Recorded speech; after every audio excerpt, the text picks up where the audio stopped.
This is The Gorge. It's a podcast where my friend Sarah and I gorge ourselves what's happening in the world of video games and entertainment. The Gorge is brought to you by Patreon. That's patreon.com/thegorge, where for just $5 a month you gain access to not one, but two entire things. I used to say podcasts, and now I'm realizing it's a little bit more nebulous than that. Anyways, $5 gets you access to take out a monthly commentary track where Ben and I decide we don't feel like talking about something. So instead, we just watch somebody else do a thing and we talk over it instead. And $2 gets you a lot of stuff. A cornucopia. A smorgasbord, if you will. A buffet.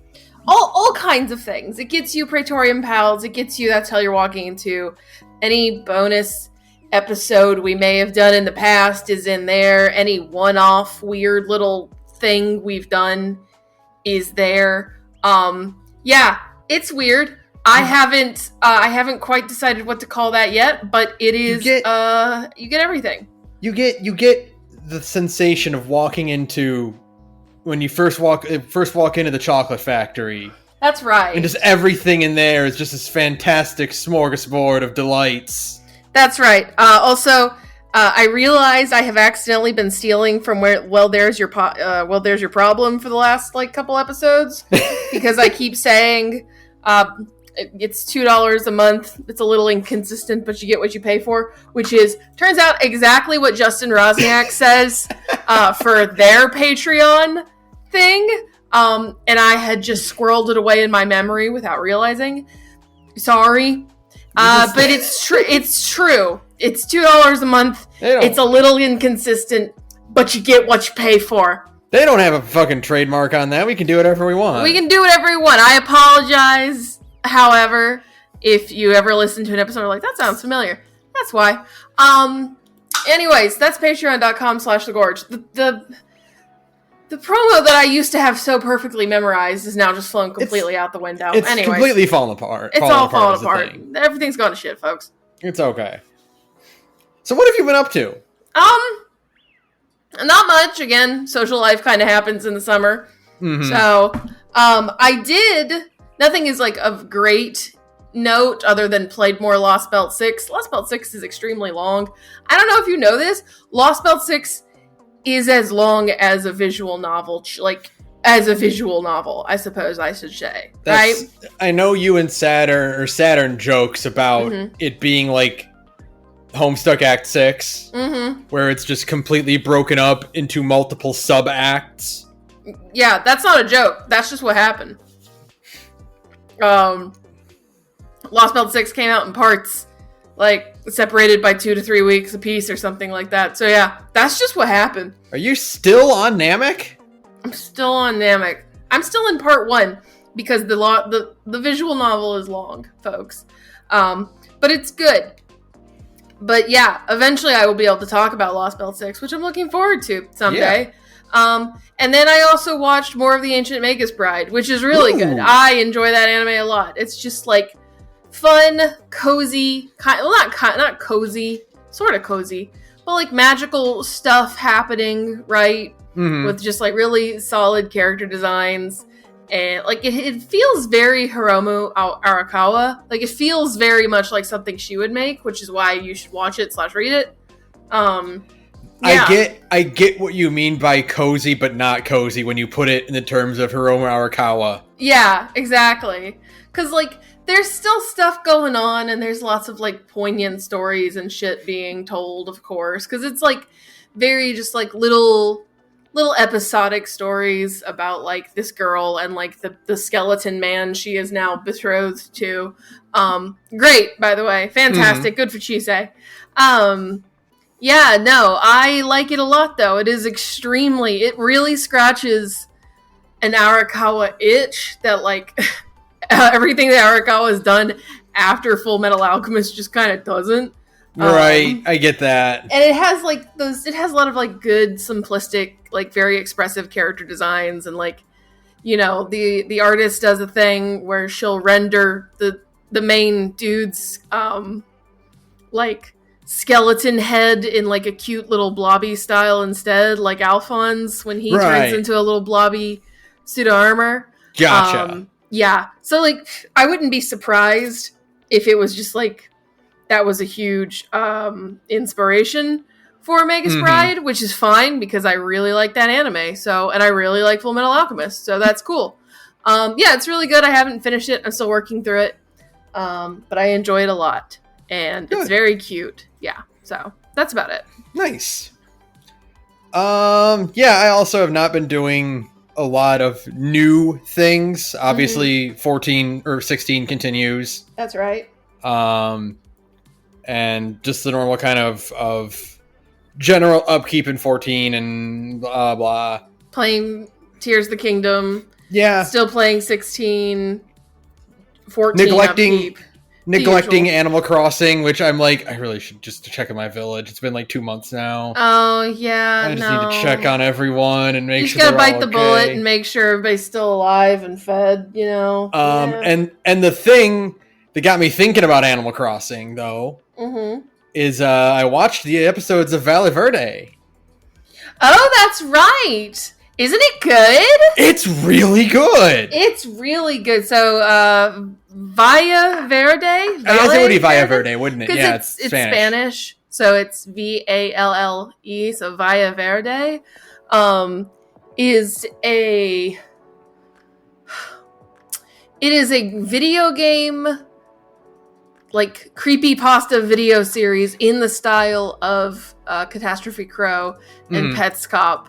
But the thing about Valle Verde as a series is that its production values are fucking wild. Through the roof. Yeah. Like extremely well made. Like Petscop has really good visual or a really good presentation. Yeah. Petscop really does feel like it could have been a low budget weirdo PS1 game that existed. Like that was in Europe, right? I didn't get that with Creepy Crow. I look at Creepy Crow or Catastrophe Crow. I look at that and like, it doesn't look like an N64 game. It looks like someone trying to emulate an N64. Sure, it's a little too elaborate to be like a proper N64 game. Yeah. It's a little too clean. The textures are a bit too like. Sure. Yeah, just so like that kind of like put me off of it. But Valle Verde nails every bit of an obscure PS1 game from Japan. Yeah, absolutely. Like it has that exact like feeling of a game you were never able to play. Yeah. The game you would see pictures of online and it just never came over here. And for some reason. It very much has the vibes of a game that Tim Rogers has actually put out a 6-hour video about called Boku no Natsuyasumi. Oh my god, you're right. It does feel like that. It looks like a Boku. Like it looks like that kind of a game. But with like some Mega Man Legends kind of aesthetic slapped on top of it as well. Right. And like some Animal Crossing in there too. Like it's very like aesthetically cohesive. It has animated cutscenes. Like the videos open with like an anime cutscene sequence that is insane for somebody to have done for an internet creepypasta project, right? Right, absolutely. Because it looks legit. Like it cops that look and feel of an anime, like a video game anime intro that would have been done by like Ghibli or something. Right? Yeah. Like, just like a weird like, you know, a 1 minute long anime intro that like they managed to cram in a PS1 disc. Sure, absolutely. Like it's great, and it just really captures that vibe so well. And there's a lot of things I really like about Valle Verde. One is that it doesn't fuck around, and it's like horror in 3 minutes. Yeah, no, you get started very quickly. Yeah. The first video obviously kind of takes its time. It doesn't take too long, but it still kind of lets you build up a little bit of just being like, oh, this is a neat little PS1 game thing. And then it's like, all right, here's the horror. The new video that's out is just like 5 minutes in. We're like, nope, we got to get going. Horror. It took us 9 months to make the newest installation of this. And you can see why is the thing. But it's really good. It's very impressive. It gives me the same feeling. I always forget to turn the notifications of my new phone off before we start recording. It and Petscop and Catastrophe Crow always give me that same feeling, which is like, I know that these games don't exist right in the traditional sense. They are like, they have probably been built in Unity to a certain extent, or in like 3D modeling software kind of stuff. Like, they probably are playable to a certain extent, but not to any capacity that you could put it on itch.io, right? Right. Like, it's most likely a blend of, like, for Petscop, for instance, is we built some of these rooms in Unity. We built a simple animation thing, and then all of the menus are done in post-production. Like, all of the menuing, all of the like actual effects are done in post-production. Like, yeah, we're gonna edit all the text boxes and all that in later. Sure, all the text boxes and stuff get added later. I assume Via Verde is the same way. Its text boxes and menus are probably all added post facto. There's a lot of stuff in Petscop that is like first person sequences, like weird, very poorly made, intentionally poorly made first person sequences.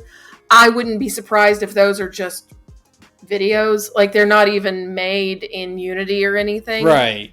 Like, they're just moving a camera through a 3D environment and then doing all the post-processing after the fact.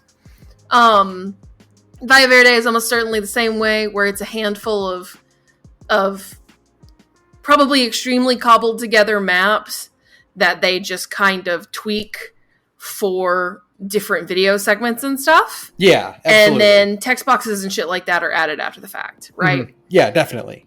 So I'm not an idiot. I know that. I know all of this because I'm an adult woman who's played, video games and know how hard making video games is. We have a rudimentary knowledge of the work that goes into making a video game. Correct. However, I would like for them to still release the extremely janky Unity maps that they have. That they have cobbled together and let me play them however poorly they would play. I don't care. More than Petscop and Catastrophe Crow, I want to play Via Verde. Sure, absolutely. It's so cute. They truly, that's the thing, is that, like, they really nail that aesthetic. Like, yeah, really hard. They hit that nail on the head super, super hard. And it just looks so, like, when it's not being a horror show, of course, when it's just being, like, a cutesy little, like, game, it's like, oh, this game is so cute. I want to play this in real life. Yeah. And you cannot. It does not exist. And then episode 2 does something that's fucking insane. Right. And it's like, here's another game. Here's a whole other game, yeah. Here's a whole other game with a whole different aesthetic, where they put a production IG and Capcom title card in it. Yeah, it's awesome. Which is what really sells me on, like, this being like a legit product. Like, oh no, we're implying that this is like a legitimate, like, thing. Yeah, because the first game is a fake company, but now they're like kind of saying like, no, this is like real real video game stuff. Yeah, I don't want to, like, obviously it's only 2 videos, so I don't want to go in. I don't want to spoil anything for anybody too much, but like, you should watch Via Verde. It's literally 2 videos that are both around 20-30 minutes long, both of them. Yeah, about 25 minutes, I think. Yeah, both of them are about 25 minutes long. I think the first episode's a little bit longer because it's the introduction, but still. So there's not a lot to watch, and it's extremely worth it. I definitely think you should watch Via Verde and just really appreciate, like, all the art and craft that goes into it. It's so impressive to me, right? Yeah. Just an absolute masterpiece of video game creepypasta. Sure, absolutely. It's so interesting that this is like, you can draw such a direct line from like Ben Drowned to this, right? Yeah. Because the big hook of Ben Drowned, and I think it was pretty new for its time when it first came out, like on 4chan, when I was on 4chan, by the way. Yeah. It's like the one thing I can say is that I was on 4chan when Ben Drowned was first being released episodically. And its big thing was that it had video to go with it, right? Someone actually edited the ROM to display this unique creepypasta version of it. Yeah, which was so like, because like spooky video game creepypasta had existed before then, right? Like the Pokemon, like haunted Pokemon cartridges and stuff like that, right? Right. But Ben Drowned was the first time it was like, no, I actually have like sat down and made like some video files to go along with it that lend it like an air of legitimacy, which is really cool. And then like you see from there, it's like, oh, okay, well we have to keep escalating. And then like Petscop comes along and is such a big, like, again, it's a big deal, which is a shame because Petscop ended very poorly. I was so let down I think Petscop. I think we've talked about it before, but I know that ambiguity is like the name of the game in horror, but you do have to show your hand a little. You gotta show the monster once. Yeah, I mean, you have to. The thing that blows my mind about Petscop is how people were able to extrapolate the actual plot of Petscop. Yeah. Because I'm watching that thing and I'm paying attention and I'm like, I have no idea what the fuck you're talking about. Yeah, like there's a ton of stuff going on in the background of Petscop that kind of tells you a story. Right. And like you can kind of extrapolate that story, but the problem is that where Petscop ended, there's still no ending to that ambiguous story, right? Like, you get your background information about, like, this really fucked up family who's been through a lot, and, like, some implications about the main character and stuff like that, but nothing ever gets, like, properly set in stone, or even, like, I don't know, like, I know that sometimes it's less fun to, like, say this is exactly what's happening, but there's not even any breadcrumbs given at the very end to let you extrapolate a potential ending, right? Right. Like, that's the real bummer, is that there's nothing that lets you kind of think of an ending on your own. You're still ultimately telling a story, and a story needs a conclusion of some kind. It needs some kind of a conclusion, yeah. So, So Petscop was kind of a nothing burger. Catastrophe Crow was good, but I think that also had problems with, like, releases and stuff. Yeah, it really had some struggle with actually, like, getting information out. Yeah, and also, like, I think the creator of that, like, did release some kind of a file, not like a playable file, but like a game file, and people actually dug into it a little too deeply and figured things out that he didn't want figured out, or something like that. And so I think Catastrophe Crow fizzled as well. So I'm hoping Via Verde can at least chug along and give us something. What was the other one that I was into until they actually, like, did end the project because of creative differences? It was the I think it was the Mario 64 beta. I know exactly which one you're talking about, where it was like it was an actual thing about how Mario 64 games are all personalized. Right? It was the Mario 64 beta archive is the YouTube channel.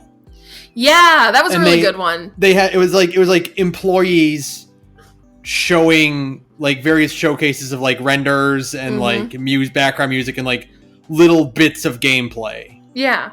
And that wasn't really a creepypasta, but it was interesting. Yeah, it was kind of like spooky. It had like the vibes because, again, all N64 games are haunted. Right.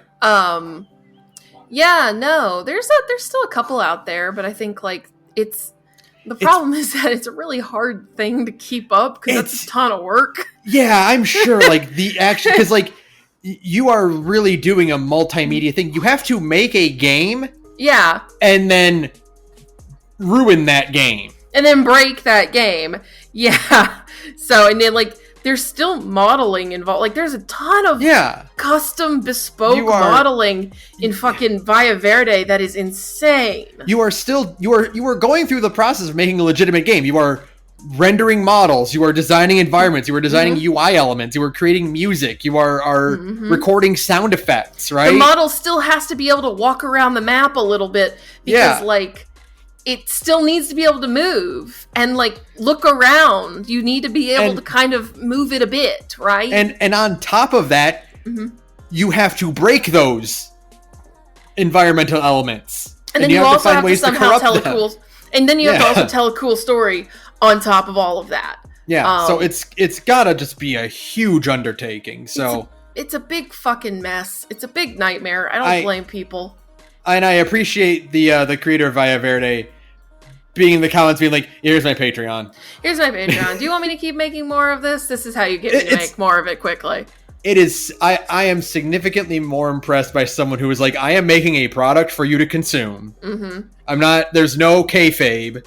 Yeah. You know? Yeah, I have such, like, I like the kayfabe to a certain extent. However, the kayfabe does make it extremely hard to make any money off of this cool thing you've made. So you being mysterious and not being active on, like, you know, on social media or whatever, it's very difficult for you to get the word out of your product. It makes it impossible for us to support you in your endeavor. That's correct. It's okay. Double-edged sword. Yeah. So in this case, it's like, I don't mind. You can promote your Patreon, my man. I don't mind. Fine. It's fine. Listen, we all gotta eat. Yeah, I get it. It's okay, man. But yeah, no. You are not in the WWE. Like, you can just tell us where we can send you money. You can literally just tell us. It's cool, man. Yeah. Don't worry. But yeah, I think that's about it that's noteworthy to talk about. I mean, it's just kind of a holding pattern week. You know, those happen. Yeah. I did two other things of note, though. TF2 had an update, a pretty good update. My God. So I've been playing that. You know what's crazy? What? I haven't run into a single bot. Oh, they really fixed it then. I think That's they fixed great. It. Because I was like playing it and I was looking around and I'm like, wait a minute. That's a real sniper. That's a person is playing that sniper. That's a human being playing that sniper. What? How nice. How is this happening? The games are... I'm finishing maps. I can't believe that like TF2 is going to outlive Overwatch.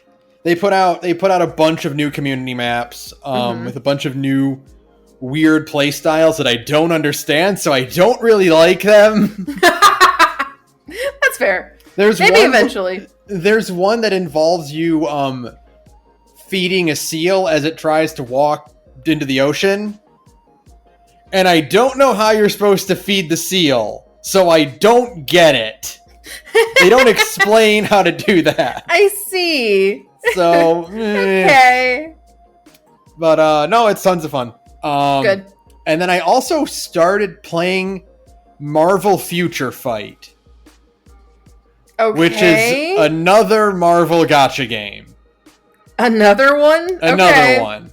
Sure. This one, though, plays a lot like Marvel Ultimate Alliance. Mm-hmm. So it's got like kind of like isometric RPG, like action RPG, like kind of like Gauntlet Dark Legacy or like Baldur's Gate or something, you know? Sure. But it's very like light on actual mechanic because, you know, it's a mobile game. It has like 1,000 characters in it. The gameplay feels really good. Okay. The writing is terrible. You know, Great. have you ever, you know the Western gacha voice? Yeah. Like, you know how, like the thing where like, hey, we're going to make this licensed product. Uh-huh. Every character sounds exactly the same. Oh, sure. Like, is written exactly the same. Yeah, absolutely. It's like that. Like every cutscene is like, oh no, Doc Ock is attacking the city. We've better go stop him. All right, let's move out. Let's do something. Yeah. It's like no one has a personality. Like Iron Man might crack a quote joke unquote Mm-hmm. And it's more like, this is the funny line.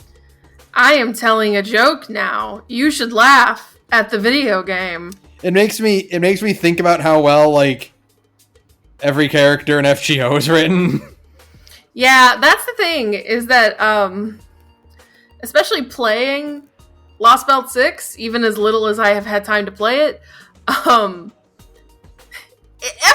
has, like, really good writing when it wants to have it. It's got super good writing. Like, even Lost Belt 6 is incredibly good already. Even when it's, like, dragging on, or Sure. even, like, the early ones, like, every character still has a personality. They still every character has a voice and like a character type, like a tone. Mm-hmm.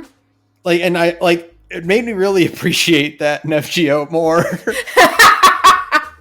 FGO was like, yeah, that's right. You come back here. You see how it can be. It was one of those things where I'm tapping through a cutscene in this game, and of course none of it is voiced because, like, they're not going to pay anyone to actually voice any lines in this.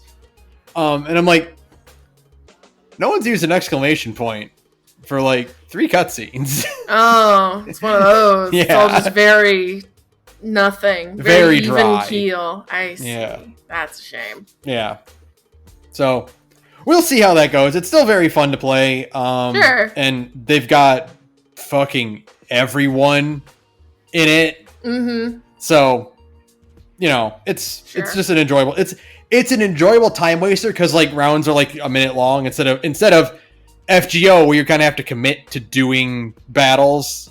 Yeah. Because each one has like a 1 or 2 minute long cutscene, Mm-hmm. then the fight, and then another cutscene. Sure. Yeah. Like if you're doing story chapters in FGO, like you are gonna have to sit down and do some reading. Yeah, you're gonna have to get comfy. Mm-hmm. Whereas this is just like, yeah, whatever. Okay, I'm just gonna run through and punch some guys and then get out.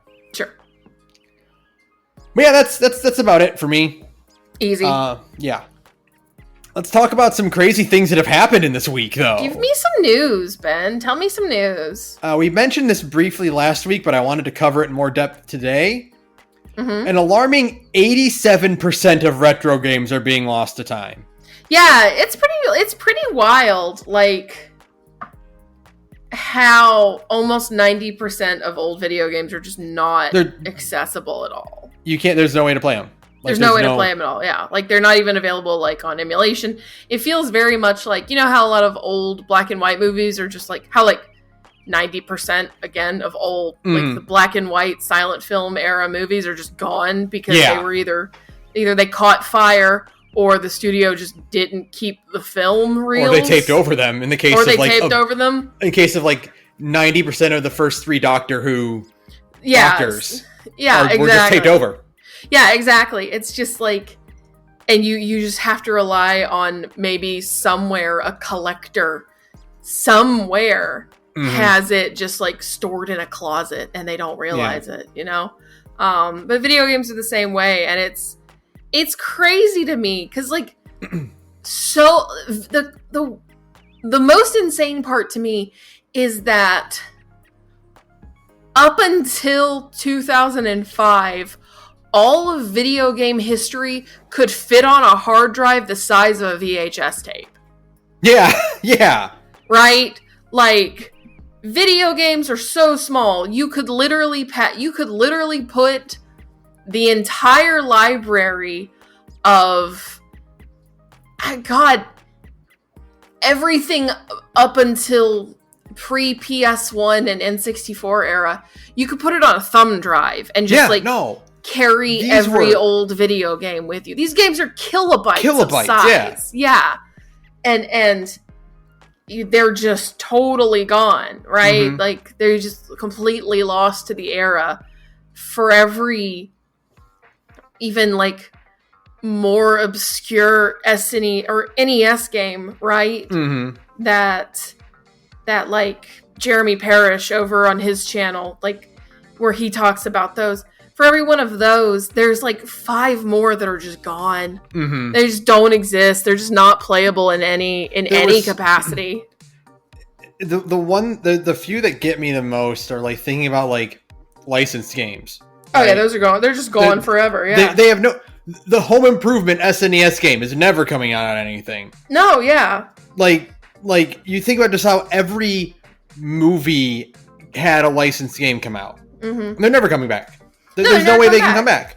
Yeah, like once the final copies of Ghost Rider for the PS2, a game that we both like a lot, and had a lot of fun playing, like when the final copies of Ghost Rider for the PS2 vanish into dust, all that will be left is hoping to God that the emulation doesn't go away, that like that ROM stays on the internet, because nobody in charge is going to try to preserve Ghost Rider for the PlayStation 2. Yeah, right? the one that I always came back to, and what like really kind of had me like sit down and think, was when I think it was Chris Wolfhard on Twitter was like,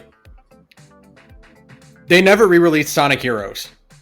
Yeah, they're just gone. And I was thinking like, that's insane. It's a mainline Sonic title. It's a mainline Sonic game, and it's just never going to get re-released unless Sega decides to change their mind at some point and actually put that somewhere else. Yeah, no, like, it's crazy. You can get Sonic Adventure 1 and 2 on different platforms. They released, they put Sonic Adventure, I think they put them both on Steam. Sure. By now. Yeah. But I'm like, they didn't do that for Sonic Heroes. They didn't do that for Shadow the Hedgehog. Yeah. Those games are just trapped on the consoles they came out on.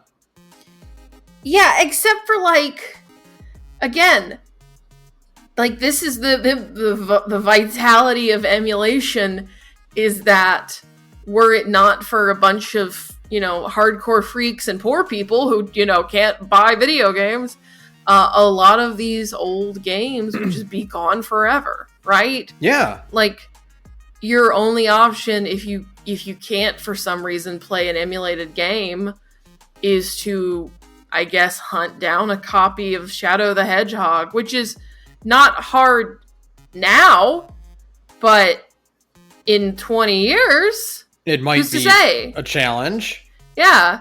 And discs degrade, right? And you also see this thing where, like, this generation doesn't know how to emulate anymore.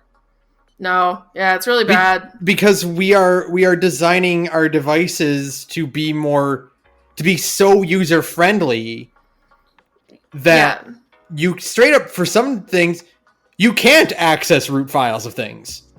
No, and the thing is that it's a walled garden, and that's by design, not to be conspiratorial, but it was by design. The revolution of like user-friendliness was an engineered thing to make piracy even harder, because when all of your systems are walled gardens that have to be approved by Apple, right, to let anything onto the system, then you can control what gets in. You can make sure that emulators don't make it onto people's phones.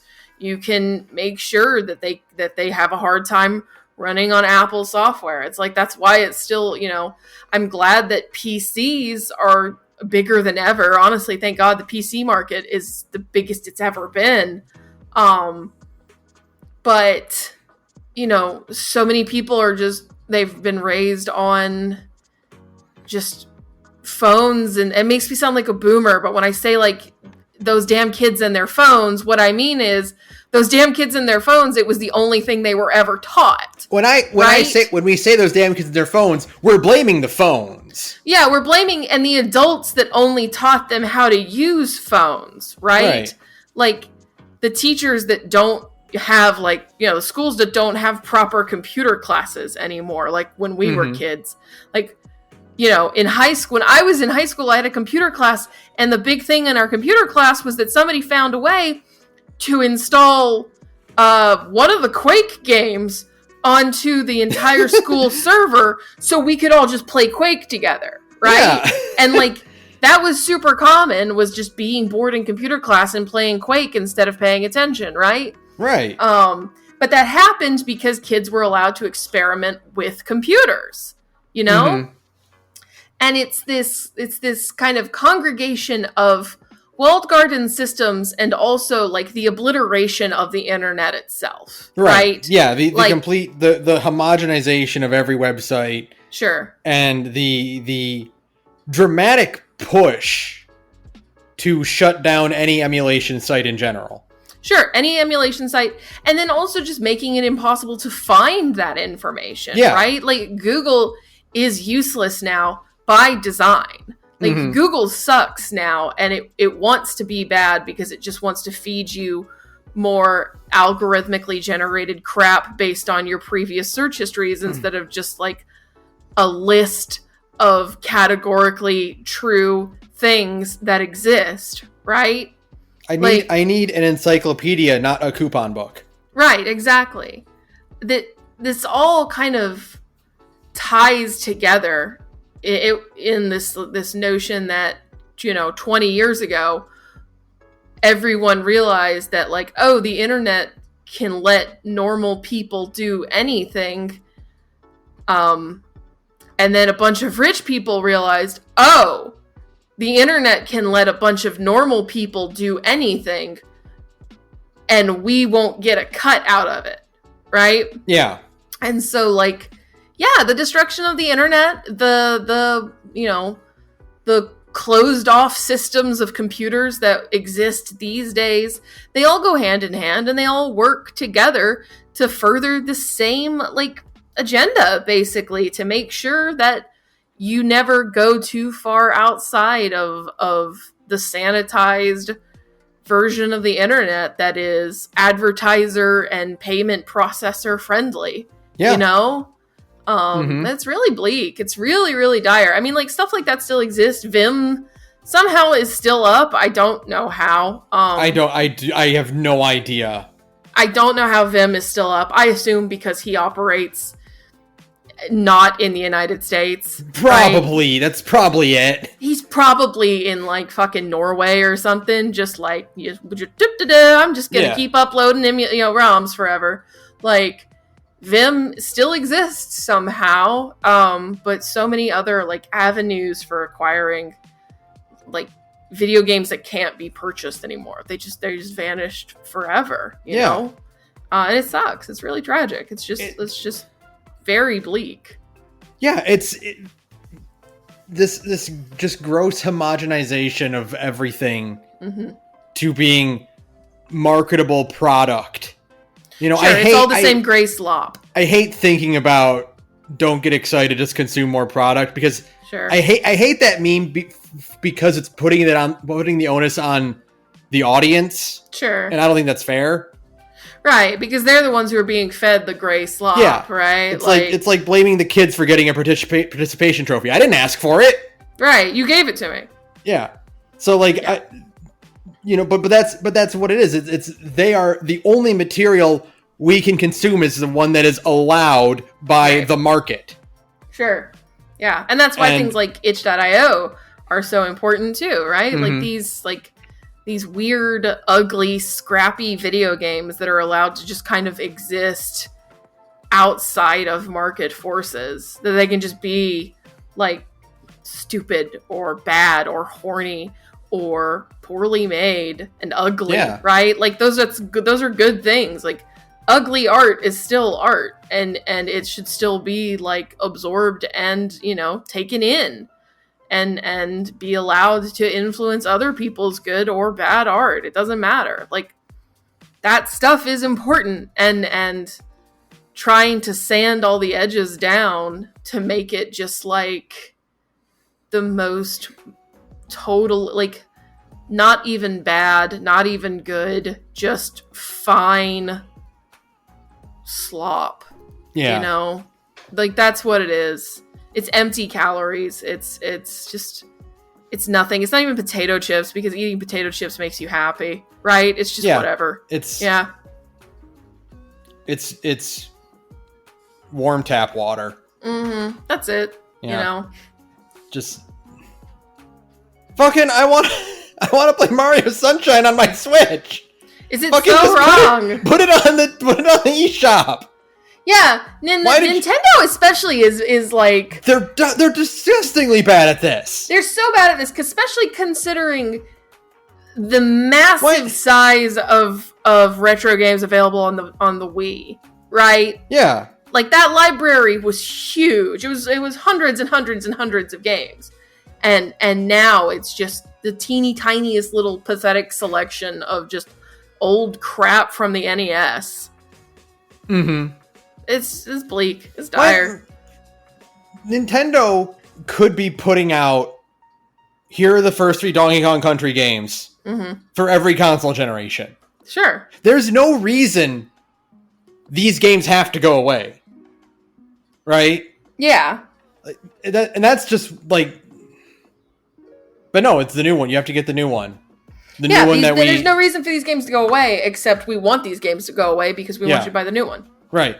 But you're also not making a new one. So give us the old one. Yeah. So, but they're like, well, we might make a new one someday, and we don't want you to be busy playing the old one, right? Like, that's it. That's what it boils down to. Yeah. It's bleak. Fucking hate it. It was a miracle that Square Enix is like, here's the first 6 Final Fantasies. Yeah, but they also like live and die by their nostalgia, so they need to make sure that people continue to have, like, what is Final Fantasy 14 if not like, we are going to make you feel nostalgic for old Square Enix games, which, like, that's fine by me. Yeah. So like they of course make their and they also have extremely, like, their merch sales and stuff. This is me being cynical, of course, and of course I'm a cynical person.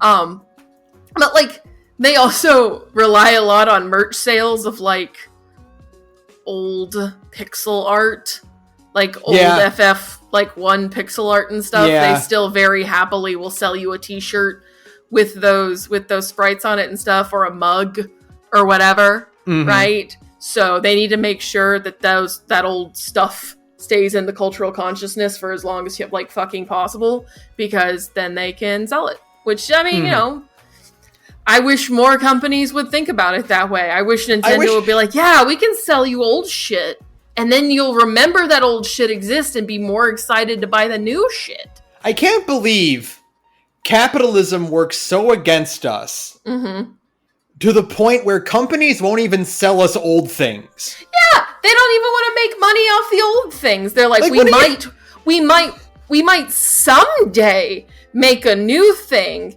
and God forbid we lose the dollar that we might make off of selling you the new thing if you're too busy playing the old thing. Right? But I gave you the dollar to play the old thing. You already have the dollar. But they're like, you might not spend that dollar on the new thing. You might be completely content to play the old thing. But you got the dollar either way! No, they want you to spend the dollar on the new thing, Ben. Oh. I know. I'm sorry. Buddy. Why are you like this? Specifically to, well, there's a whole book about it, and, it's called The Communist Manifesto, and it has a lot to say about why are you like this. It mostly boils down to making you more miserable. Well, they do a great job at it. They're really good at it. Why did it take us so many fucking years for you to put Persona 4 on a console that wasn't a handheld? Why? That's actually just because Atlas is incompetent. Sometimes it's to make you miserable, but sometimes it's just because the people in charge are deeply stupid. The point is 87% is a really big number, and that's scary. It's a really big number, and it's only going to keep getting bigger as time goes on. Next, streamer spends months training to beat a Final Fantasy XIV speedrunning world record, only for his rival to come out in a years-long retirement and destroy it in one day. Oh, that's like extreme hater behavior. Oh no. I know.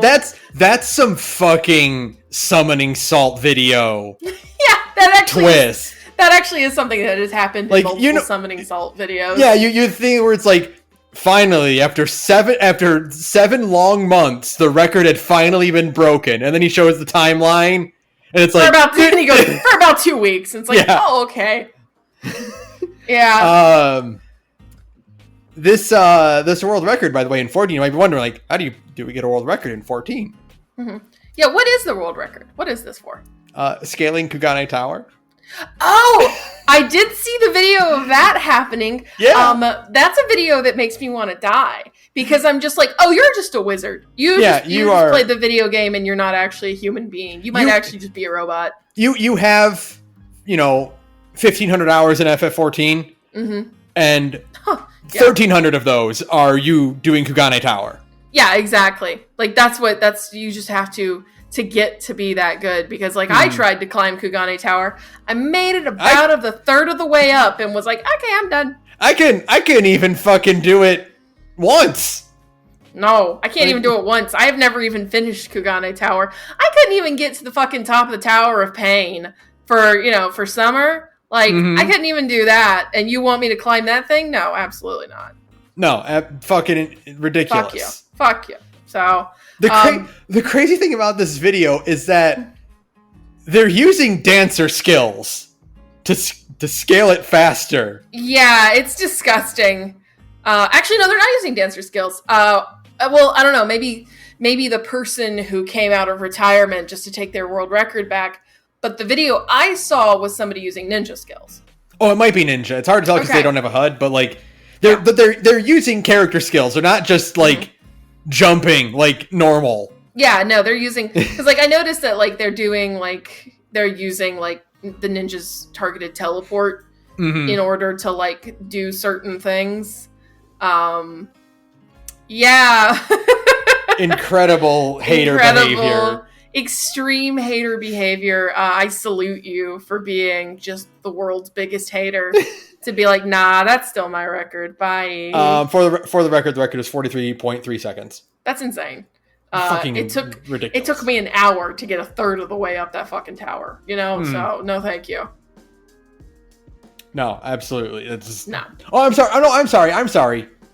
The record that was originally set after months, was 43.3 seconds. The current record is 38.74 seconds. Oh no! So he didn't just. Oh no! So he didn't just come back and beat it by a couple microseconds. He literally came in and just obliterated it. He chopped 4 seconds off that thing. That's a lot. Like in the speedrunning world, 4 seconds might as well be 7 years, right? Yeah. Mm-hmm. Like when you get that tight. Yeah, like, when the numbers start getting that tight, and suddenly like you start getting into the realm of you can't make a single mistake, and also you need to find some sort of insane optimization, right? Right. Like, and cutting 4 seconds off of that to take it like sub 40, just without even trying, just like showing up, like, yeah, I've been on vacation for a couple months. Okay, I'm gonna take the record back. Bye. And just like obliterate it like that. That's so mean. Just like, no, I don't think so. That's so mean. This isn't for you. No, this record's still mine. Oops, let me fix that. Just waking up and like seeing that like they're number 2 on the leaderboard now. Just like, okay, I guess I have a spare 30 minutes to do a couple attempts. I'm good. Like, come on. So mean. Next, speaking of retro games being lost to time. Oh no. Gex Trilogy announced for PS5, Xbox Series, PS4, Switch, and PC. Okay, well maybe we let this one retro game be lost to time. Maybe instead of 90% of all video games, of retro games being gone, we should have like 99% of all video games available to us, but there's that 1% of video games that stays lost forever, and Gex is in there. I'm just saying, maybe. You're welcome. Sarah, do you know who it is that currently owns the Gex license? Isn't it Square Enix? It's Square Enix. It's Square Enix, yeah. Square Enix owns the license to Gex. It's just like, you know how we were saying that you're running out of games that aren't Chrono Trigger? Gex is off that list now. You are really running out of games that aren't Chrono Trigger, guys. If you're reaching in there and being like, yeah, let's do Gex before we do Chrono Trigger. You're getting desperate. You're like, now it feels malicious. Gex. You know what I mean? Like, you're just, like, you're doing it on purpose. You're stalling. Point, yeah, you're stalling. 100%. You're just like, well, we don't want to fuck up Chrono Trigger, so let's just do Gex again, okay? Let's just throw Gex on there. Just give them Gex. Maybe that'll make them leave us alone. It won't. No, it won't. Are we... I like this world we're creating where we're getting an HD 2D remake of Gex Enter the Gecko. Ooh, yeah. They're gonna upgrade the lighting, the texture resolution. Beautiful. It's gonna be gorgeous in service of just like the ugliest fucking video game ever. In service of a game that is by design can only age poorly. Yeah, exactly. Because it's all about movies that came out in the mid-90s. Yeah, it's not good. it's really bad, actually. So, you could just do, I'm just saying, you could just do Chrono Trigger. You could just do Chrono Trigger. It would be okay. It'll be okay if you just did Chrono Trigger, guys. Why are they doing Gex? I don't. Is it like because they don't want people to still ask them about Chrono Break? Like, is that why they kind of screwed the pooch on the Chrono Cross remake or the remaster, and then like haven't really done anything with Chrono Trigger except for like unfuck the Steam port, which is now fine by all accounts? Do you think it's just because they just don't want to renew the copyright on Chrono Break? Because they let that expire.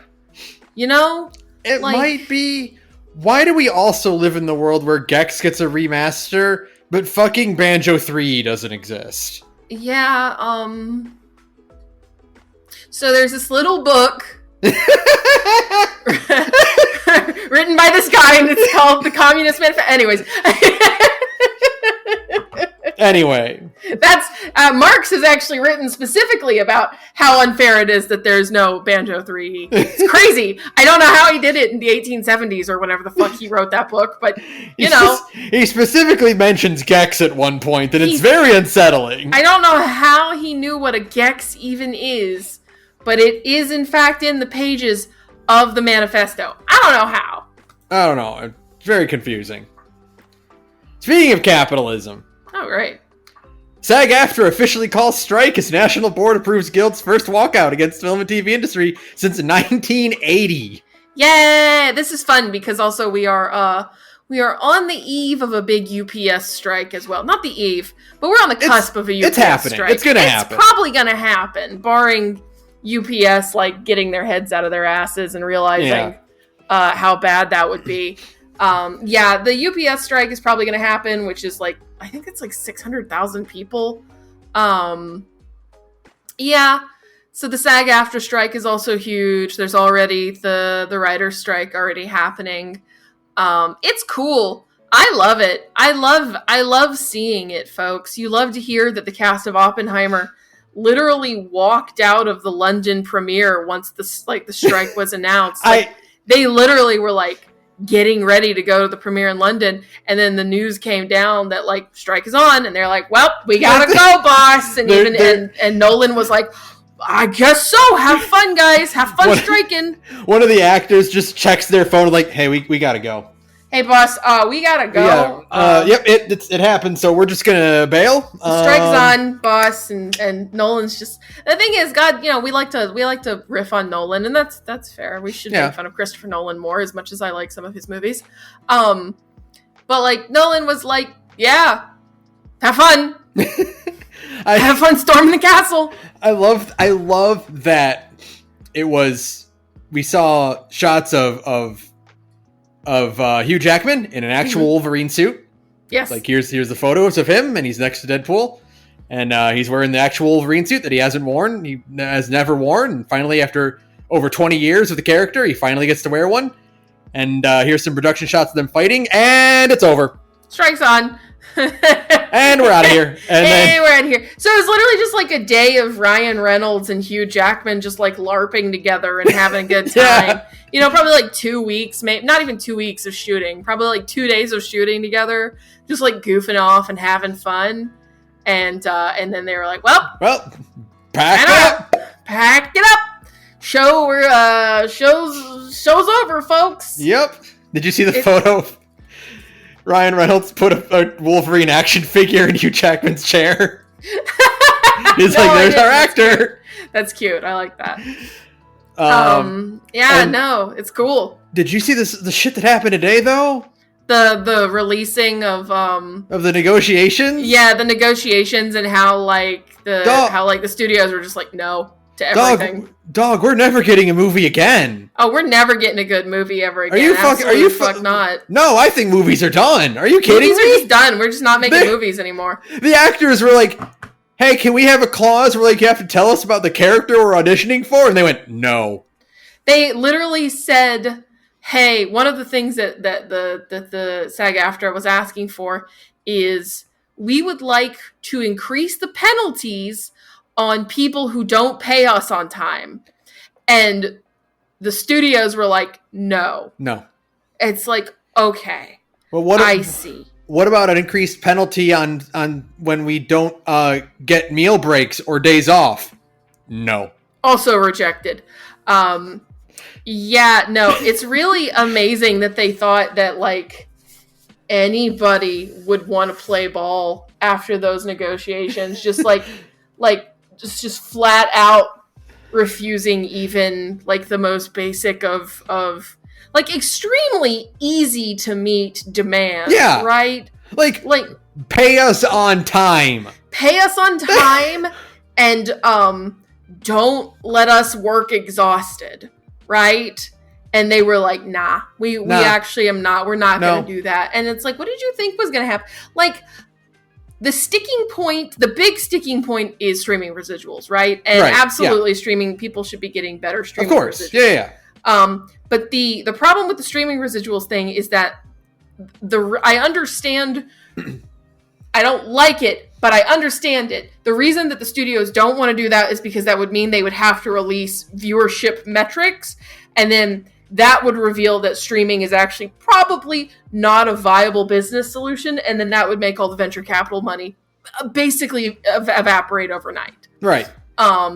So I understand that is a big sticking point between the studios and the unions, right? Right. But like, to also be like, no, we're not going to pay you on time, and we refuse to even consider paying you on time is like, oh, okay. Well, I see. How did you think this was going to go, assholes? All right, well, then you don't get movies. Yeah, so we're all going on strike, and the rest of you can go fuck yourselves. How does that sound? So yeah. You'll get no money. You get nothing. Then. Yeah. So, it's some fucking shit, and it sucks. But, like, fuck the studios. Union strong. I really, really hope UPS goes on strike as well, because I think it would be really funny. That's when we enter, as they say, the cool zone. The cool zone. We get to enter the cool zone again. It's been a while since we've been in the cool zone. We have not been in the cool zone for quite some time. And I love entering the cool zone. It makes me happy. We almost entered the cool zone with the railway strike, but, Biden is a cuck. Right. So, but we could get one. We could get ourselves another cool zone summer in 2023, baby. Oh, that'd be great. We deserve it. It's been a rough couple of years. We deserve that. Yeah, we haven't had a cool zone summer since 2020, and it's like, we could get another one. Yeah, and we might have invoked tree law. We might have invoked tree law. The most wonderful and exciting of all law is, of course, tree law, because Universal chopped off the branches of so there's like a bunch of a specific type of fig tree. It's not a fruit bearing fig tree. It's like a flowering fig tree or something like that. But they're planted all over Los Angeles because like one person went around and planted like a couple 100,000 of them, like, decades and decades ago, back in the olden times. And they've always been there. They give shade to Los Angeles streets, which is good when you live in a very hot, when you live in Los Angeles. When you live in Los Angeles, because you live in a hot, dry climate, which means that you don't have that humidity, so you can stand in the shade and you'll feel good. Unlike in, say, I don't know, Alabama, where the air itself is just hot. Where the air tells you to go fuck yourself, no matter where you are. No matter where you're standing. The shade won't help you, but, so, like, right before they were going to picket outside of, I believe it's NBC Universal, Universal went through and had all of the trees pruned, so now they don't have any branches to provide any shade. The problem is that those trees are city property. Oops. So, we might get to invoke tree law, which I love tree law. Tree law. Love tree law. It's the best. Tree law is extremely fun. Yeah, so, power to the unions. I hope everybody goes on strike. Yeah. To me, the one that gets me the most is just, hey, can we learn about our character? No. You don't get nothing. You are not given any information about the character you're auditioning for, their backstory, their personality, their accent. None of that. None of it. And it's like, oh, okay. I see. Well. Yeah. All right, then. I really, the one that really does gall me is the pay one. Because, I feel like that's the one that it's, of all of them, if you want to prevent a strike, that's the one you just agree to. Because it can't possibly cost you that much money. And... it's an easy one to be yes, we will ensure you get paid on time. That's an easy W, guys. You have to negotiate pay because what counts as adequate pay is ultimately subjective, right? It should be obvious that you should be being paid more, obviously, but how much is subjective? Right. On time is a yes or no question. Yeah, that's a binary decision, guys. Did I get the money when I'm supposed to? No, we have a problem. That's it. You could literally say, yes, we will do everything on our power. We will ensure via higher penalties that you will get paid on time. That's the easiest gimme you could get to maybe prevent the strike. And they were like, no. We don't feel like it. It's like, okay, well. They're like, we can last longer than you. And they're like, well, you weren't paying us in the first place, so we don't care if we don't get paid. Yeah, exactly. What are you going to do? Not pay us more? So. Oh, hey, Roland, what are you going to do? Cancel us some more? Yeah, exactly. So, it sucks ass. I hope they win. I hope they absolutely obliterate the studios. I hope UPS goes on strike. And then I hope the whole country goes on strike, because that would be really cool. Hey, you know who else should probably go on strike or figure out how they can go on strike? Tell me. Genshin Impact voice actors. Hey, because they claim a really interesting one. They haven't been paid for months. So this is actually a really interesting one because for a while everybody thought it was Hoyoverse responsible. It is not. It seems like MiHoYo has been scammed by a voice acting talent agency who, MiHoYo this all started because a voice actor and then one of the characters' voice actors and then Paimon, who's basically the Genshin Impact mascot character and is very important. And then the girl who plays Paimon herself was like, yeah, I haven't been paid in months for Genshin Impact work. And they were they finally posted all their grievances to Twitter. And then MiHoYo was like, we're looking into this. Because as it turns out, MiHoYo has been giving money to the talent agency that represents these voice actors who do the English dub of Genshin Impact, right? And it's no, we have proof that we wrote those checks, so you guys should be getting cut some checks. They're like, we wrote the checks to the agency. Oh, uh-oh. Oh, no. I think it's just like you're just sitting there in like the offices in China. Like, did we just get scammed? Did we get scammed? Did we just get scammed? Is that what's happening here? Well, who have we been giving this money to? If we don't have any money and the voice actors don't have any money, then who's flying the plane? Yeah. And it turns out it's the agency steering the plane directly into a volcano. So MiHoYo did actually cut checks to the voice actors directly, which is good. They actually did make that one right, which is very nice. Right. They said what's the phrasing on Twitter was that we are looking into alternatives. I doubt they're going to recast the voice cast because obviously you can't recast Paimon. She's extremely iconic sounding if you have any kind of attachment to Genshin Impact at all. So it's like, what are they going to do? Are they just, can they just like hire the voice actors? So I don't know the exact order of operations here. One of the VAs, Brandon Winkler, threatened to quit unless the job fell under a union contract. Oh, nice. And he has since thanked MiHoYo for working quickly on getting this fixed. So it might have just been an idle threat. He might not have been fully committed to actually leaving the project, or maybe they did negotiate a union contract. Maybe they negotiated with like union union rates and stuff like that instead. I don't know. I really hope so.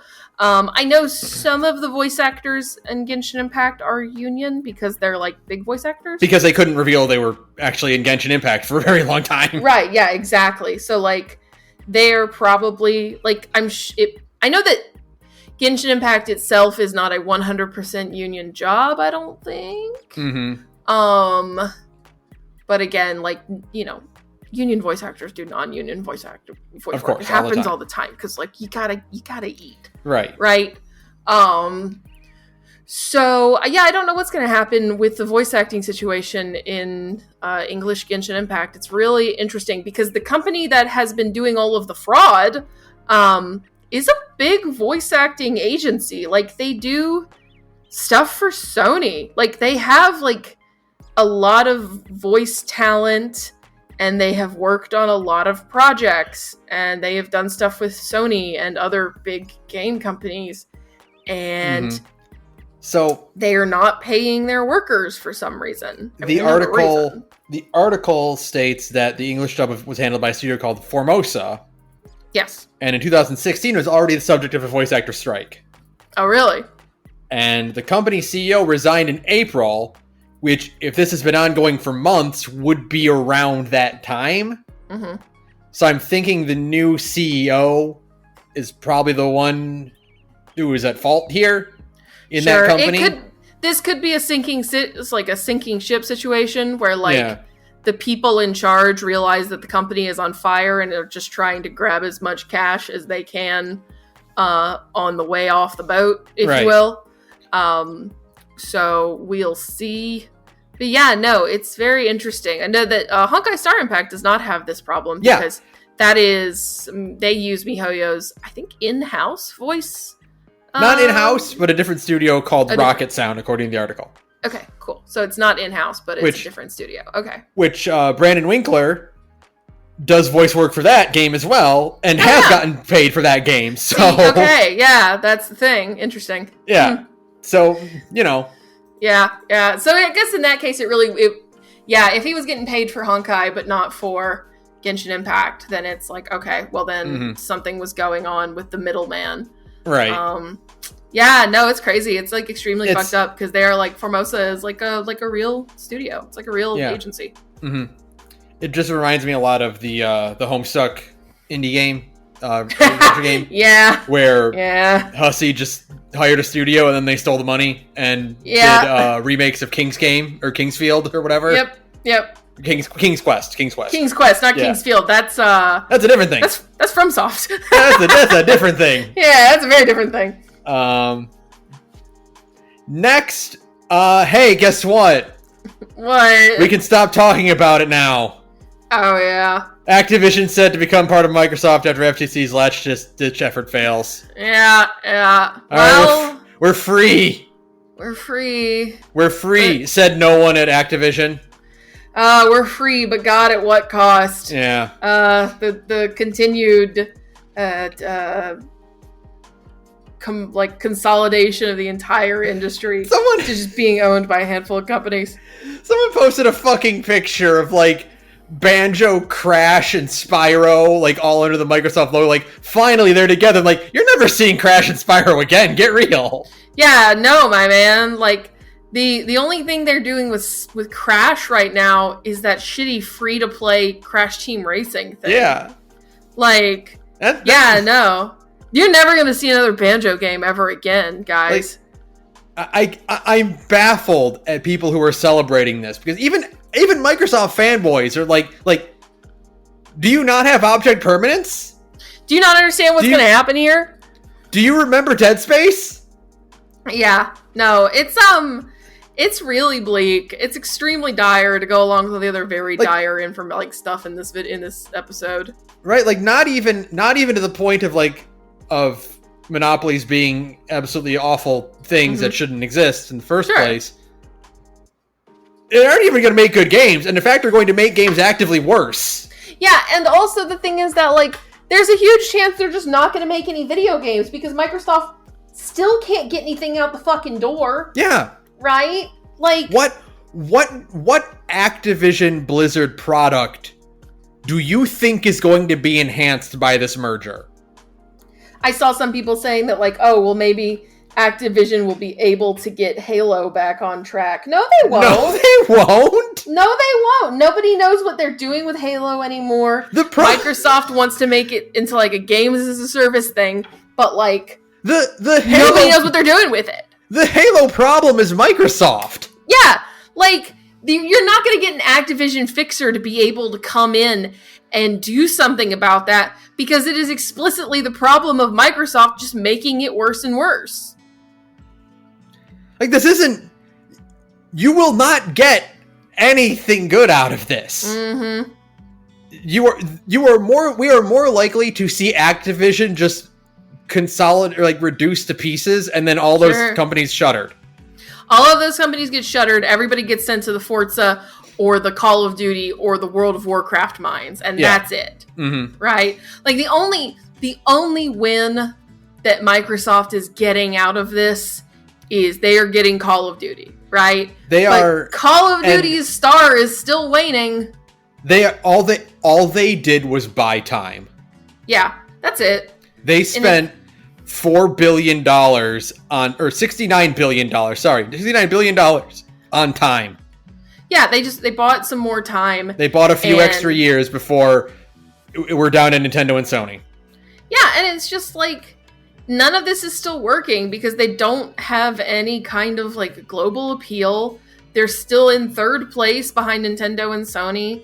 Their deal was predicated on them being little guys.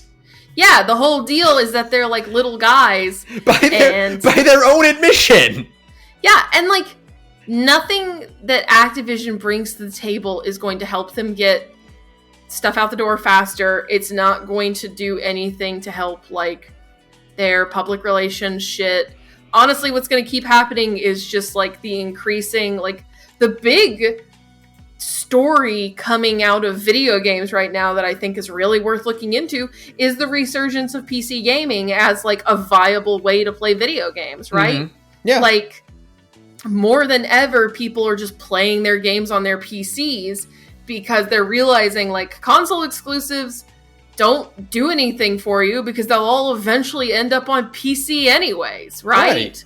That's what you and I have done for years. That's what we've done for years now. We got excited for the Microsoft show at E3 because we're I'll buy that on PC.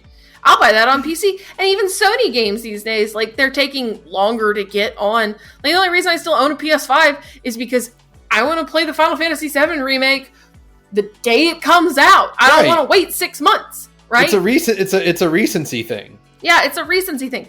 But after a certain point, even that stops mattering, right? Yeah. Like, a certain point in my life, that probably won't matter. I would sooner just have a new graphics card than my PS5. If I could get rid of it, I would. Like, I would get rid of my PlayStation 5 if it weren't literally for the Final Fantasy VII remake. That's it. It's so funny how if you look at the numbers, right? Mm-hmm.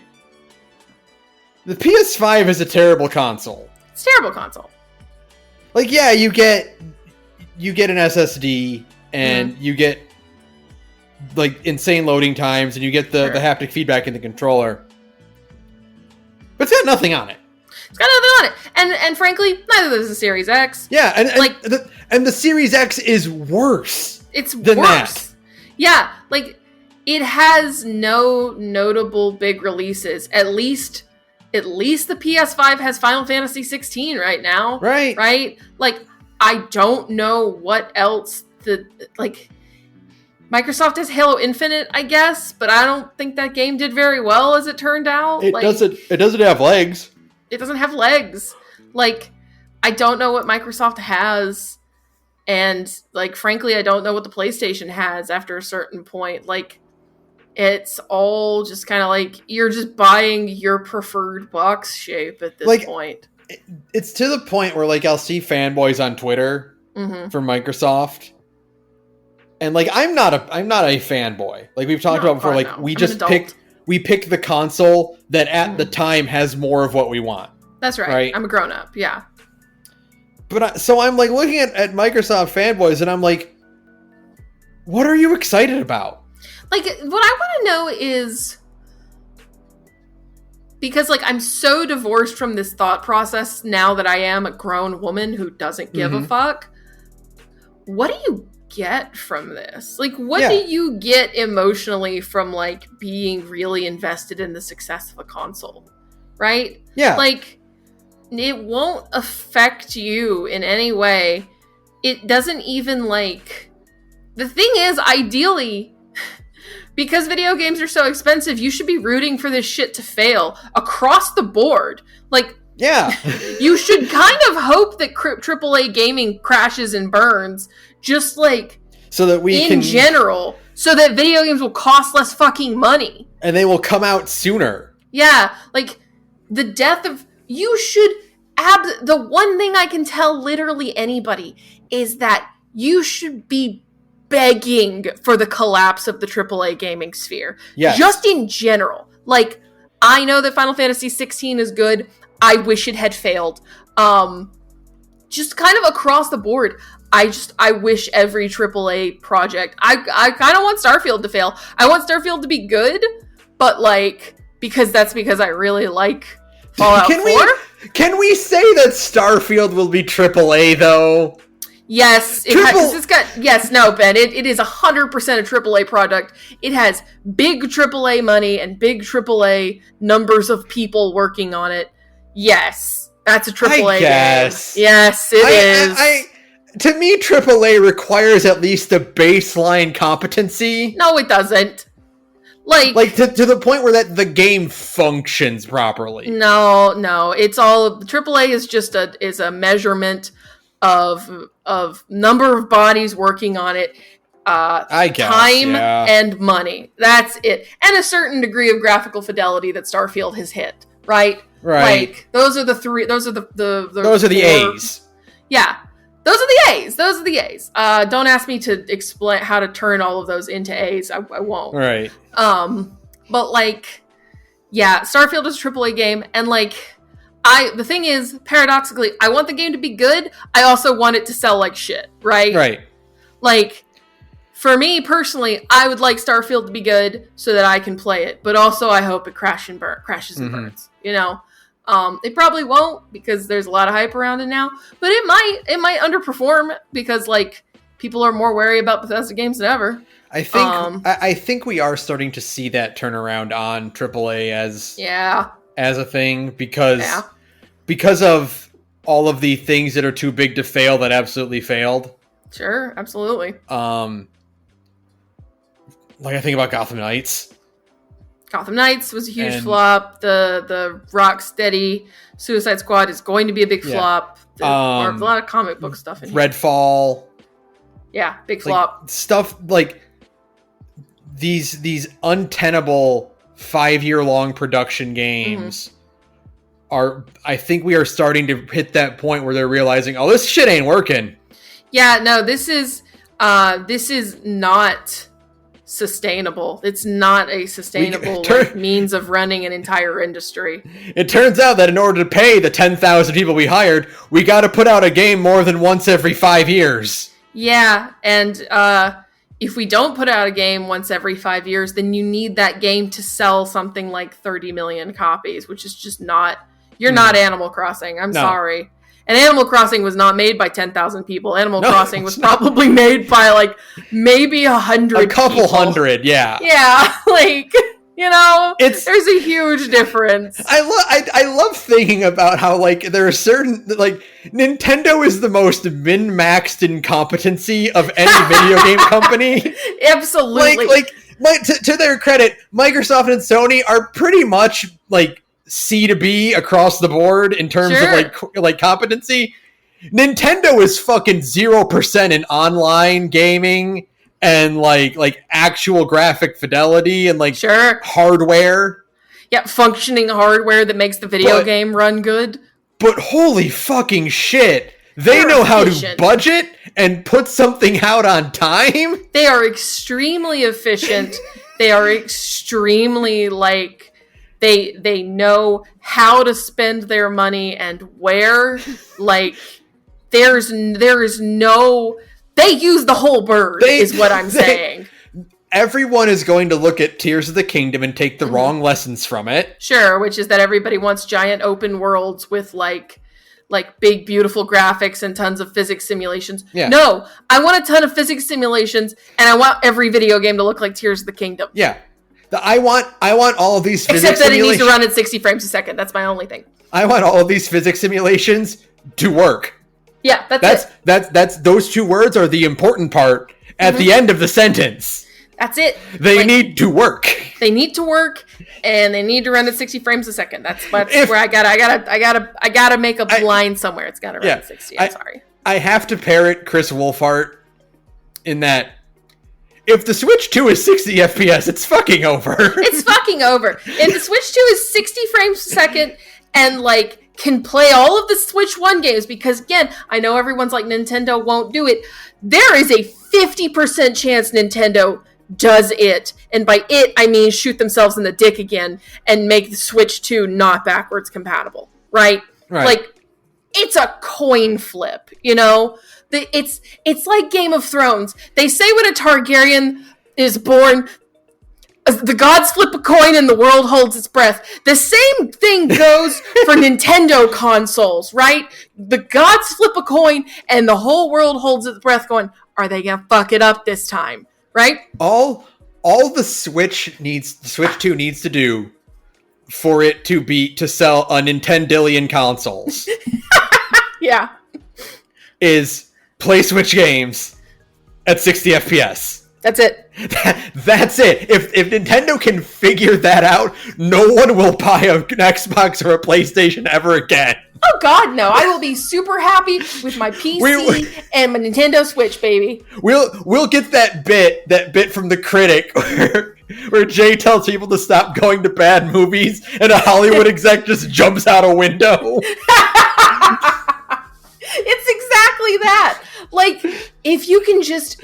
I have a third thing, and it's just that the Switch 2 should probably have a better battery life. That's it. Even then, that's kind of up in the air. That's like... You get a couple hours out of your Switch battery life. That's good enough. That's fine. Like, if it can last me on a flight across the country, then I'm happy. Yeah. That's it. Oh, and fix the Joy-Con drift. Well, yeah, I mean that's given. But like, no, that's kind of all you got to do, guys. That's really it. Really, very minimal things to just like completely obliterate your competition without having to buy the entire industry. Just casually roll up and be like, Switch 2 runs at 60 frames a second. It's $300. Buy. Can you fucking imagine? like the year after the acquisition goes through, right? And Bobby Kotick is just thinking that he is set for life now. Sure. And he leans back in his chair and he checks the news and you see Switch 2 announced 60 FPS and he just fucking melts. He literally just melts like at the end of Raiders of the Lost Ark, where like all of his like skin and blood just like slurps off his body, off his bones like a Ray Harryhausen video. Yeah, I love that idea. He just sees it and just like starts screaming as he ages rapidly into dust. Like you just destroyed the portrait of Dorian Gray. Yeah, no, I love that. And I mean, like, yeah, I don't love Nintendo. I'm an adult woman. I'm not a fangirl. But a handheld system that runs at 60 frames a second, yeah, that's an easy one. That's like extremely easy W, right? Like, yeah, you put that shit out, and you're like, yeah, it's $300. I'm like, okay, here you go. Well, and done. And I'm done. And then you just like watch the sales data just shoot literally through the graph, right? It's like that's all you need. That's all you need. What Square Enix needs to do, here's my thing, Square Enix, right? Listen carefully. So Final Fantasy 16 came out and it sold 3 million copies, and that's pretty good. That's a pretty good number, yeah. Pretty good number. But they probably wanted more. They definitely wanted more. They definitely wanted more. Here's my thing. Just make the next one on the Switch too. Just make the next one on the Switch too. It doesn't have to be like your big, beautiful fucking Game of Thrones looking whatever. It can be, it can be a whole lot less. It'll probably be a lot cheaper to make. I'm gonna talk about this more when we actually do our 16 video. I fucking pray and hope, and I am begging on my hands and knees. Make 17 turn-based.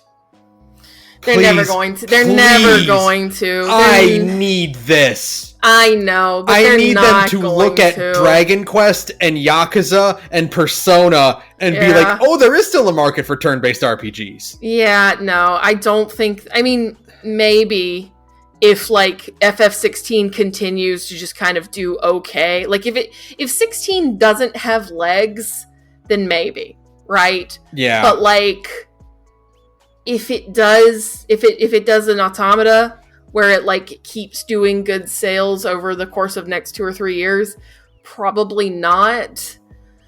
But I mean like Final Fantasy VII Remake isn't turn-based. Final Fantasy 15 wasn't turn-based. Final Fantasy 14 is an MMO and it's good, but it's not turn-based. Yeah, you have to go back to 13, and that I don't know how 13's battle system works, but I think that's like a weird ATB system. Yeah, just go back to ATB. I love ATB. It's really good. It keeps people moving without having to use like to do action game shit, right? You can do ATB with timed inputs, and then that way you kind of still have your cool action game shit too, right? Like, come on, guys. I don't know what the answer is here, but you should put it on the Switch too. Yeah. And it should run at 60 frames a second, and it should look like Final Fantasy 14. Yeah. Yeah. You don't need your big shiny. What I'm saying is like Final Fantasy 14 it's a pretty game, but it's not a graphically intense game. Yep. And that's what Final Fantasy 17 should look like. Yep, I agree. It should be pretty, but not graphically intense, and it should run at 60 frames a second. And if not turn-based, then you need to steal FF7's battle system, like the remake's battle system, and put that in everything. I'm always saying that if you're not going to do turn-based, then what you do is, you know how 7 has that casual mode that slows down time when you choose inputs and does auto blocking and auto attacking for you and stuff? That wouldn't be bad, yeah. Like, that's what you do. That's basically like the action game version of a ATB, right? Yeah. Like, what you do is the game does auto attacks and auto dodges and blocks, unless you like want to do that yourself, right? That's a thing you can toggle on and off. And then what you do is when you're choosing like party member inputs, you just slow down time. Like you dramatically slow down time, so that way you still have some type of turn-based gameplay between like action sequences. It's how you have your cake and eat it too. Square Enix, you can have that one for free. Yeah, that's all for you. That one's all for you. You already made the system. It already exists in a video game you made. You just refine it and make it better. And then you reduce the quality of the graphics. And then you reduce the quality of the graphics like a lot, and it runs at 60 frames a second, and it has a bunch of colors in it. That's it. That's all you need. Yeah, and like some big goo anime eyes, right? Yeah. Like, I got a little brain and a love of bright flashing colors. It's not hard. Every Final Fantasy should have the budget of a 7th gen Tales game. That's not true, because Final Fantasy X did not have that. It had like 20 times the budget of Tales of the Abyss. But like, I understand what you're saying as well. The spirit of your statement is correct. The reality of it is very, very wrong. It's one of those hills that I'm willing to die on when I say that Vesperia is the best looking Tales game. That's correct. And everything else has been a downgrade, and they should have just kept going with that exact quality. They should have stayed with that exact quality forever. Yeah. Like, I really like Tales of Berseria, but I think, like, in general, Vesperia has the best art style. Yeah. So just every RPG should have the graphical fidelity of Tales of Vesperia. All I've said, I don't believe that. That's not true.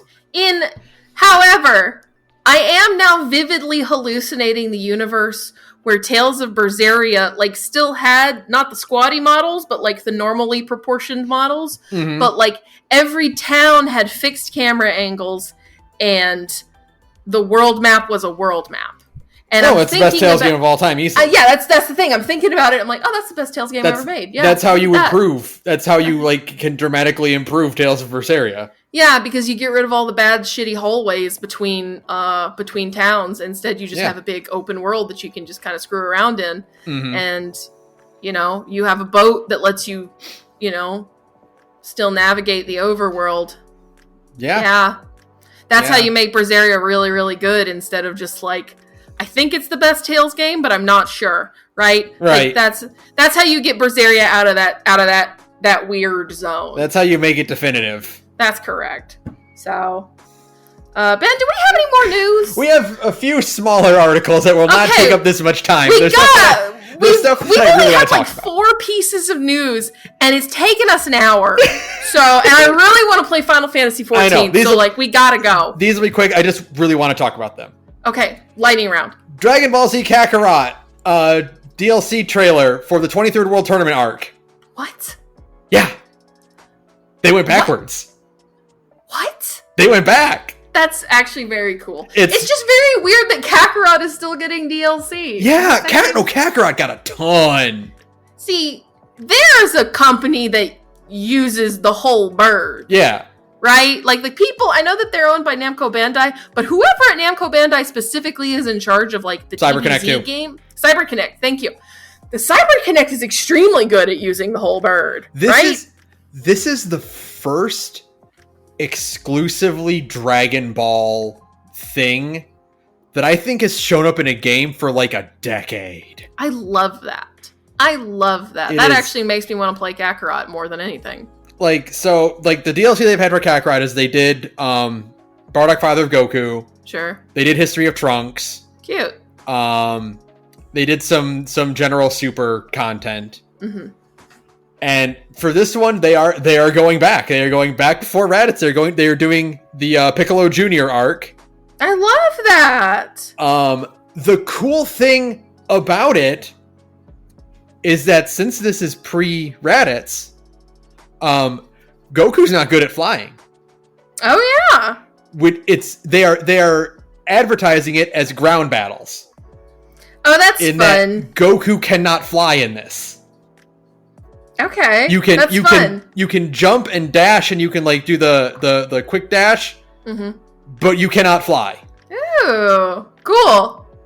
Yeah, I love that. I love actually kind of doing something fun and different with your Dragon Ball game. Imagine that. Yeah, they are doing cool mechanic where you actually can't, because it's a Tenkaichi Budokai, you can get ring outs. Oh, fun. So you can defeat your enemies by knocking them out of the ring instead of just like traditional like whittling their health down. Oh, I love that. Awesome. And if you get KO'd, you can mash to get up before the 10 count. Okay, that's fun. Cool. Yeah. Very cool. So, yeah, that's great. Really cool little touches, and I love when they do this. They are making the characters look like they're from Dragon Ball. So they got that kind of pudgy squishiness look. The roundness. Old TV. Yeah, I love that. Love the kind of round, squishy style of original Dragon Ball. That's great. Yeah, it looks so much fun. This game actually does look really, really fun. I want to pick it up at some point. Because I was initially turned off because I'm like, no, I like playing as a million different characters in the game. I know that its initial launch was kind of mid, but like all of the DLC has like added a lot of like back, because like apparently the back end of that game is really bad. Like it has a really strong front end, and then the back end is pretty weak. And I know that DLC has kind of rectified that. So. Yeah, like I've heard the Bardock and Trunks DLC packs are like really well done, and they actually really flesh out a lot of things that those OVAs did. That's fun. So, like, you get to fly around as Trunks and, like, talk to Chi-Chi and, like... Oh, I love that. Get to know characters and stuff and see how everyone's doing and stuff. Yeah. Next, after 2 years, Dev apologizes for their bad game and promises a free remaster. Quote, I was unaware of just how bad it was until recently. What game is this? Gray Skies, a War of the Worlds story. Okay. I think I remember hearing about this. I don't know. I just think it's very funny. There was like, okay, I didn't realize it was this bad. Yeah, it is a... That's funny. It just... I'm looking at the Steam trailer right now. It just looks like an action... Like your typical action-style game based on War of the Worlds. The trailer does not instill a lot of hope. I'll be honest with you. Yeah, that's fair. No, that makes sense. The dev, so the article here states that the developer, Nathan Seathouse, said that, quote, a remastered version is on the way and will be available to all who purchased it for free. Quote, after a couple of years of crippling personal issues that kept me away from development, I came back to find that Gray Skies has issues and has been reviewed extremely poorly. I was unaware of just how bad it was until recently. Well, good for him. Well, it takes... Sorry, man. It takes a lot of integrity. Sure. To just flat out say, yeah, nah, I fucked up. I'm gonna try this and again. make it good. I'm gonna try and make it good instead of bad. Here you go. That's actually impressive to me, to be yeah, I'll own that and I'll fix that. Sorry. Yeah, he just kind of owns up to that one. Like, yeah, nope, sorry, that's my bad. The article actually answers a question that I had, because like this apparently was an indie title that like was developed by one person, or like a very small group at least. War of the Worlds is in the public domain. That's how they got that. So I did not know that. Yeah, War of the Worlds is absolutely public domain. Yeah. I did not know that. So that explains how they got to make a War of the Worlds game. Yeah. Next, Marvel's Venom finally reaches coveted pinball machine status. Oh my god. I did not know this, but pinball is like actually a pretty prestigious thing to get. To get like a pinball game? Yeah. Like a physical pinball game? Yeah, like an actual physical like pinball machine that you can play yourself. Where do you just buy, like, do people just buy pinball machines now? Because you don't really go to play pinball anymore. I'm sure there are like bars have them, arcades that still exist have them. Sure. I'm sure there are there is probably like a market for the collectible. Yeah, pinball machine. I've been to like a pinball, I wouldn't say convention. I went to the Southern Fried Gaming Expo a few years ago, and they had a big pinball room to like show off all the various and sundry cool pinball machines and stuff, which was fun. Right. But yeah, I didn't know that pinball was so prestigious. Yeah. I mean, these machines, like modern machines, they're very elaborate, yes. And they cost up to $13,000. Wow. Okay. Yeah. So, sure. Good for you to get that. Weird Al put out a pinball machine a while ago. That's very funny. Looked really cool. And if it wasn't like several $1,000s, I probably would have bought one. Yeah, you need to get like a discount pinball machine for the basement now. Mm-hmm. Like once the basement is done, you need to get like a used pinball machine off of eBay or something. I think that'd be really funny. Cool. Yeah. And finally, Lisa Definitive Edition removes and changes content for release on PS5 and PS4.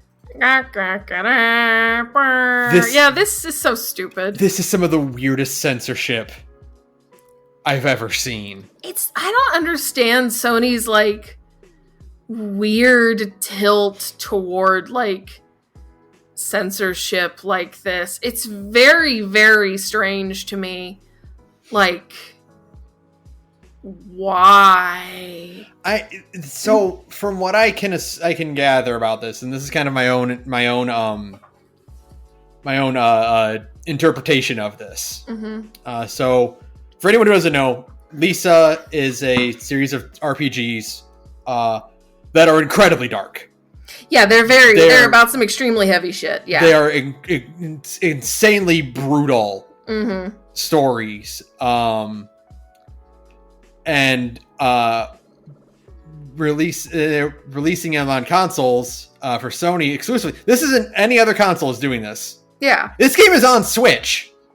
Yeah, it's going to be on Switch. It's going to be like Xbox. It's PC. Yeah, like this definitive remaster, like not remaster, but thing. One of the games is changing cigarettes to cigarette candy, and alcohol to soda. Yeah, it's very stupid. Like, now, yeah, this is only happening in the game Lisa the Joyful, where you play a 12-year-old girl. Right. And based on what I know about like worldwide censorship laws, you absolutely 100% beyond a reason of a doubt cannot depict an underage child smoking or drinking alcohol. Sure. You cannot do it. You absolutely cannot. You can't do it, or you get hit with the like Japanese equivalent of an AO rating. Yeah. Right. One of the most infamous examples of this is Jotaro's Bizarre Adventure, where Jotaro smokes in the manga, and in the TV broadcast version of the show, they just covered his whole face in a shadow. That's funny. Just like, no, or more infamously, Cromartie High School, when the anime was released, all smoking was replaced with these weird little pink poop like lollipops. Oh my god. Okay. and the smoke trail was still there, but it was in the wrong place. That's funny. Okay. Sure. So so I assume that's probably why, because it's only for the joyful. Yeah. Okay. And I'm like, kind of like what we talked about with like the binary of being paid on time or not. Like, you can negotiate or discuss whether or not graphic violence or sexual situations meet a certain threshold. But is the child smoking? Yes, no. But it's only on Sony consoles. Like, presumably Nintendo is going to do a worldwide launch with the child smoking in the joyful. And I have to assume it might be because Sony is a production company. And maybe they're under different laws because they have studios? I don't know. I think this is just a Sony being Sony thing, because they are very weird about that recently. Yeah.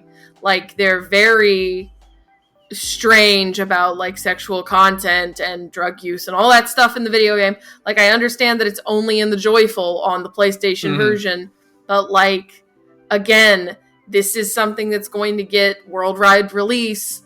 on every other system without having to remove those references. Like, I think this is just part of like Sony's own weird push towards sanitization, or towards like only like the stuff that they're cool with. Like, they want to have that little bit of control. I don't know. It's weird. Yeah, I don't know what the actual details of this. The creators of the game, Dingaling Productions, great name. Title for your company. Quote, basically the changes are not a big deal. We just wanted to make everyone aware of it in advance because we know that Lisa fans will notice it as a difference from the original game. Sure. So they aren't explaining why. They're not going to say anything because they want to preserve their relationship with Sony. Right? Like, they're not going to say, yes, Sony made us do this, because they would like to continue to publish on Sony consoles. Yeah. Thank you very much. So it's unclear as to why. That's just my interpretation is they're using the justification of you absolutely cannot show children smoking or drinking alcohol. Yeah, but again, I don't buy into that just because of the Nintendo thing. So I think it's just some weird corporate mandate from Sony. It's very bizarre. It's just, out of everything that happens in those fucking horrible fucked up nightmare games. Yeah, they're great games, by the way. But they are fucked up nightmares, 100%. I've heard they're great games. I'm never going to fucking touch them in my life. Are you kidding me? No. They are great games, but you should be aware they are very intense, is a good way to put it. They are about a lot of very serious subject matter.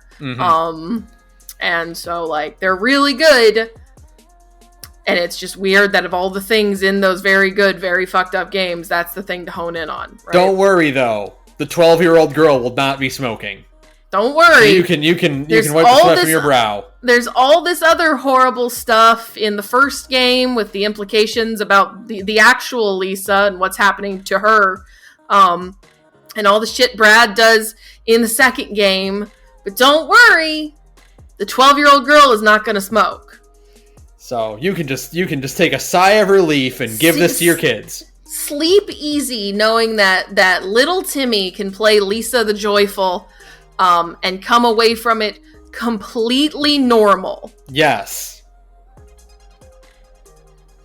Absolutely. Okay, get us out of here. That's it. Thank you. Thank you to DJ Cutman for your our background music. You can follow me on Twitter at thegorgepodcast. You can also at radioinactivity. You can email us at thegorgepodcast@gmail.com, and you can join our Discord and hang out with us and do Final Fantasy 14 stuff. And we play FF14, we goof off, we watch movies, we talk about all kinds of stupid shit. We finally fixed the channel names. They're back to normal. I have not fixed the Pride icon yet. Oh, don't worry about it. That's gonna stay. Whatever. I'll find another. Why would you want to change that? It's fine. Because like I need to find something else that's equally stupid instead. Like I have to replace the stupid thing with another stupid thing. It's not that I'm going to fix it to make it good. It's that I need to keep the bit going, right? Yeah. Well, yeah. So, okay, that's fine then. Yeah, we had a Christmas icon for like 7 months. So. Well, that's out of laziness. That's not out of a bit you're playing. We had a Christmas icon for an extremely long time. So that's just you forgetting.